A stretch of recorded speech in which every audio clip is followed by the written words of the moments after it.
Merhaba arkadaşlar, selamat datang di kelas bahasa Turki Indonesia. Pada topik sebelumnya, kita sudah membahas tentang bu, şu, o, atau kata tunjuk dalam bahasa Turki.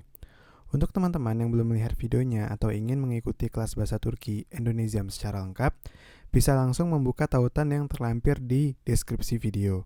Nah, pada topik kali ini kita akan bahas tentang soru eki. Artinya apa? Langsung aja. Sebelum masuk ke topik utama, saya ingin memberitahu teman-teman tentang ini. Dalam kelas bahasa Turki Indonesia, teman-teman akan sering melihat sesuatu yang seperti ini. Pastinya untuk mempermudah pemahaman. Yang pertama, A kapital dengan simbol bulat kecil di sebelahnya. Artinya, jika huruf akhir kata yang diberi imbuhan merupakan huruf A, E, O, atau U, maka huruf A bersimbol tadi akan berubah menjadi huruf A. Sama. Dan jika huruf akhir kata yang diberi imbuhan merupakan huruf E, I, Ö, atau U, maka huruf A bersimbol akan berubah menjadi huruf E. E bersimbol. Hampir sama seperti sebelumnya. Jika huruf akhir kata yang diberi imbuhan merupakan huruf A atau E, maka huruf E bersimbol berubah menjadi huruf E. Jika huruf akhir kata yang diberi imbuhan merupakan huruf E atau huruf I, maka huruf E bersimbol berubah menjadi huruf I. Jika huruf akhir kata yang diberi imbuhan merupakan huruf O atau U, maka huruf E bersimbol berubah menjadi huruf U. Dan yang terakhir, jika huruf akhir kata yang diberi imbuhan merupakan huruf E atau U, maka huruf E bersimbol berubah menjadi huruf U. Jika masih belum paham, jangan khawatir. Setelah ini kita akan melihat contoh penerapannya. Soru eki, me. Soru eki adalah imbuhan pertanyaan. Soru artinya pertanyaan, ek artinya tambahan atau imbuhan. Sebenarnya yang kita bahas kali ini bukan merupakan sebuah imbuhan, karena me ini akan terpisah dari kata yang di belakangnya. Tetapi seperti inilah aturannya. Ditulis terpisah dengan kata sebelumnya, tetapi tetap memiliki harmonisasi huruf sesuai dengan kata di belakangnya. Ya, dan me dengan huruf E bersimbol ini akan berharmonisasi dengan aturan sebagai berikut. Di sini saya tidak perlu mengulang pembacaannya karena saya yakin teman-teman sudah paham maksudnya. Sekarang kita akan lihat contoh penggunaannya. Apakah ini pulpen? Apakah itu rumah sakit? Kira-kira seperti inilah kata tanya yang dimaksud di sini.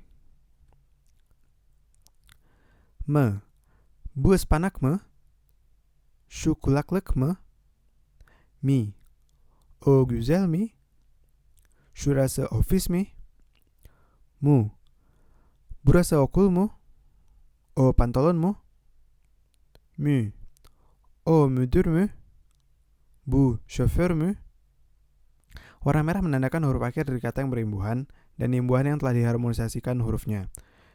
Dan yang seperti teman-teman lihat, di sini soru eki bisa digunakan pada kata benda, sifat, tempat, nama, bahkan kata kerja yang nanti akan kita bahas lebih lanjut. Soru eki örnekleri. Jawab. Kalau tadi yang kita bahas adalah bentuk pertanyaan, maka selanjutnya kita akan melihat cara menjawab pertanyaan ini. Tentu saja, jika pertanyaannya, apakah ini pulpen?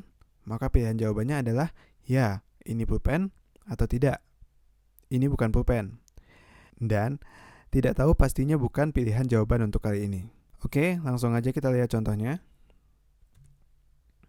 S, di sini artinya soru, yaitu pertanyaan. Bu çikolata mı? Plus untuk jawaban positif atau iya. Evet, bu çikolata.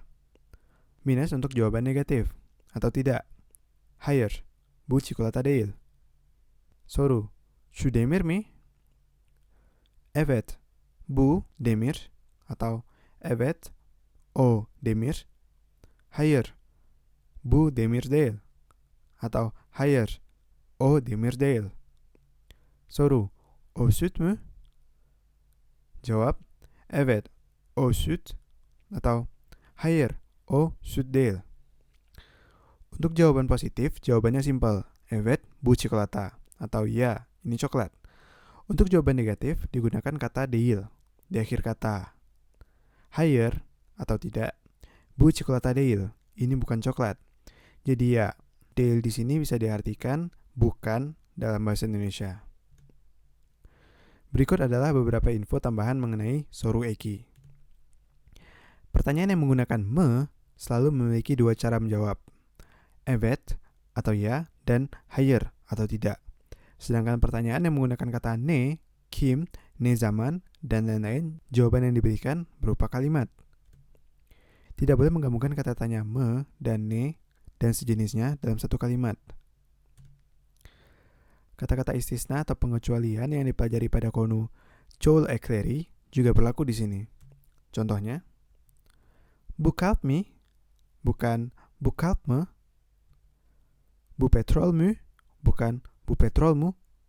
Teman-teman bisa lihat, bu kalp, huruf vokal di sana adalah A, tapi imbuhan yang dipakai adalah mi, bukan me. Dan untuk petrol juga, huruf vokal akhirnya adalah O, tapi imbuhan yang dipakai adalah mü, bukan mu. Tamam, sekian topik kali ini. Untuk teman-teman yang belum paham atau ada yang ingin ditanyakan, silahkan tulis di kolom komentar. Jangan lupa subscribe channel YouTube Indonesia untuk mendapat notifikasi dari video-video terbaru kelas bahasa Turki, juga video tentang Turki lainnya. Semoga bermanfaat. Teşekkürler. Untuk teman-teman yang menggunakan smartphone Android, Indonesia punya dua aplikasi Android. Yang pertama Indonesia untuk belajar bahasa Turki, dan Bahasa Turki untuk belajar percakapan dasar bahasa Turki.